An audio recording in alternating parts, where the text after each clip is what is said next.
Hi guys, ഞാൻ ഇന്നൊരു north Indian ബ്രേക്ക്ഫാസ്റ്റുമായിട്ടാണ് വന്നിരിക്കുന്നത്. വളരെ പോഷകം നിറഞ്ഞതും കുട്ടികൾക്ക് ഇടയ്ക്കുള്ള ആഹാരമായിട്ട് കൊടുക്കാനും നമ്മൾക്ക് പോഷകമായിട്ട് ഒരു ബ്രേക്ക്ഫാസ്റ്റായിട്ട് കഴിക്കാനും പറ്റിയ ഫുഡാണ് പരിചയപ്പെടുത്തുന്നത്. ഇതിൻ്റെ പേരാണ് പോഹ.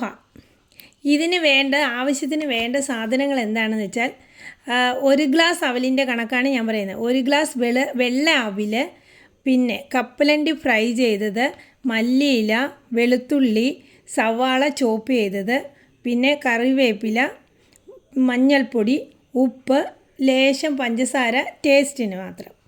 പിന്നെ നമുക്ക് വെളിച്ചെണ്ണയിലോ വെജിറ്റബിൾ ഓയിലോ നെയ്യിലോ ഇത് നമുക്ക് ചെയ്യാൻ പറ്റും, നമ്മളുടെ ഇഷ്ടം അനുസരിച്ച്. നെയ്യിൽ ചെയ്യുകയാണെങ്കിൽ ടേസ്റ്റ് കൂടുതലായിരിക്കും, ഗുണവും കൂടുതലായിരിക്കും.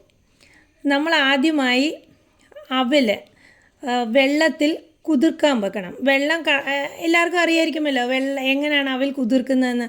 കുറച്ച് വെള്ളം നന്നായിട്ട് കുടഞ്ഞങ്ങ് വെക്കണം. ഞാൻ ഇന്ന് ചേർത്തിരിക്കുന്നത് വെള്ളത്തിന് പകരം തേങ്ങാ വെള്ളത്തിലാണ് അവൽ ഞാൻ കുതിർക്കാൻ വെച്ചത്.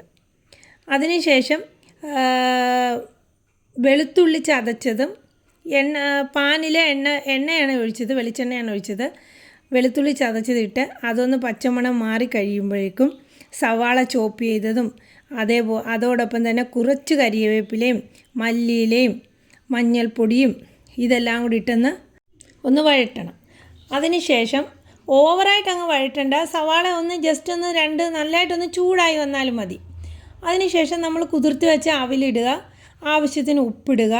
അതിനുശേഷം ഒരു 2-3 നുള്ളു പഞ്ചസാരയും കൂടി ഇട്ടിട്ട് നന്നായി ഇളക്കി യോജിപ്പിച്ചിട്ട് ലാസ്റ്റിൽ വീണ്ടും കുറച്ച് ഫ്രഷ് കറിവേപ്പിലയും കൂടെ നമ്മൾ ചേർത്ത് ചൂടോടെ തന്നെ ഇളക്കി തത്തിപ്പൊത്തി ഒന്ന് വെക്കുക.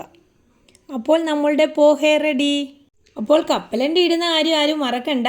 ട്രൈ ചെയ്തിട്ട് എല്ലാവരും അഭിപ്രായം പറയുക. ബായ്.